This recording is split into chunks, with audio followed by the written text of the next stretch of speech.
Thursdays are our art days, and of course, it's a very exciting art display we've got for you today because this one you're really going to like. An art display, we have an artist who's listed amongst the 50 most influential artists in Africa, and I'm talking about none other than the Junkman from Africa himself. He joins us now on the couch. Let's talk about your art. First off, I wanted to say I've seen you before. I think it was a small documentary on you. It was something about you having very interesting neighbors. People wondering who your neighbors are and how they see your art. But welcome. Good morning to you. Good morning, everybody. Let's talk about that name, the Junkman from Africa. Did you give yourself that name, or did people just passing along seeing your art like, yeah, that's the Junkman from Africa? How did it come about? Well, that's a name that nobody wants to own. I don't need to reserve that online so that somebody will not hack it. Yeah, it belongs to you alone. Yes. It's actually a modification of the first names that I was being called. What was the first name? Sacrifice, Carriers, Madman. For real? Yeah. It's a long journey. It seems so. And when they announced that they're calling me the Junkman from Africa, first Junk Master, then the Junkman from Africa. I said, yes, that's that one. That one fits. Yes. Where was this anyway? I was all over the place.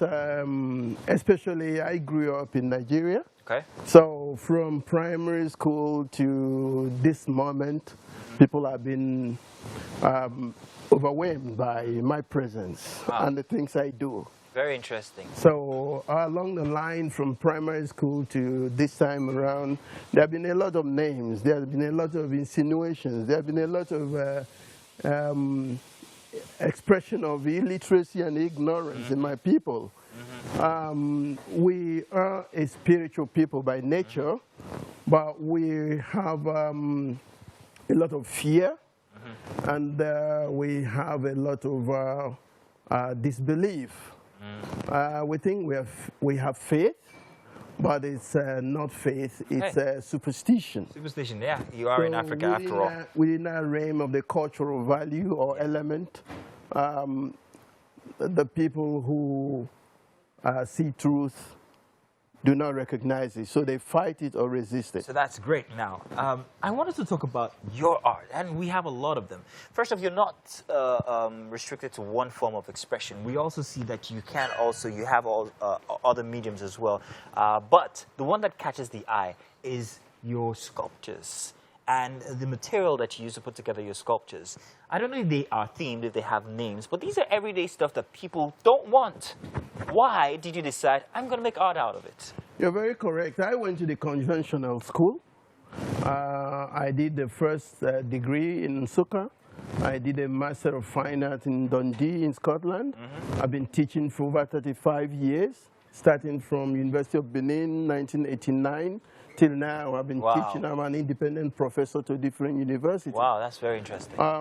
So it's not something I woke up and started doing, or an intuitive artist. I'm not. So I know the conventional things, but I am not trying to show anybody that I'm good. I know I'm good as a creative person. What I'm trying to do now is, along the line, I studied anthropology and philosophy. Nice. And I try now to use what people have used and abandoned, where you find the truth. These elements, the particles, the materials, they have traces of the people who had used them. Very true. Behavior, attitude, religion, economic status. So what I do... On that now, let's talk about this and how that applies to what you've just said. The people who perhaps used, discarded, the material that you used to form this sculpture. What is this? What's it called, by the way? What's this one called? Oh, this is Megan. Oh, that's a very nice name. Yeah, that's Megan. Yeah, so, Megan. Tell us about this. Oh, well, it's like talking about particles when you are talking about waves. It's different. It's a composition of a lot of things, conceptual and physical and spiritual. So when I'm talking about Meg, when Meg rises from the heap of junks, Meg rises as one of us. Nice. And it's a mirror for us to see who we are. Yeah. Most of the time, we try to sweep things under the carpet. But then when my sculptures or my installations come up, you can't hide from them. Okay. You can only refuse to touch it. To the far end there, who is that? Let me personify. That is Precious. Precious. Now, that's Precious again. Yeah. Now, when you were going about picking the material for Precious, or selecting the material for Precious, I'm wondering what thought process people were going through as you were saying, oh, I need this, I'm going to use this is going to work well with Precious, and all of that. Yeah, when you come to my junkyard, it's a heap of junks. And everything that I have touched, I know where it is. So I let them swim around and grow like ingredients of the soup. So when I have a concept of Precious, I know where to pick the constituents of Precious. Now, how do you come about your junkyard? Do people bring you stuff, or do you go about selecting stuff? I go about selecting them from one by one on the street. And you're not worried about the way people perceive you when you do that? Well, I'm used to that. You call somebody a madman for a long time, he used to that. Okay. So the thing is that I don't worry, because I know that the message I want to communicate to the world, or the packaging I have, is very unique and very, very awkward. Okay. So now my next question is very deliberate. Do you sell these artwork? And who purchases them? Yeah, they are museum collections. Museum collections? Yeah, museums. My works have gone to the biggest museums in the world.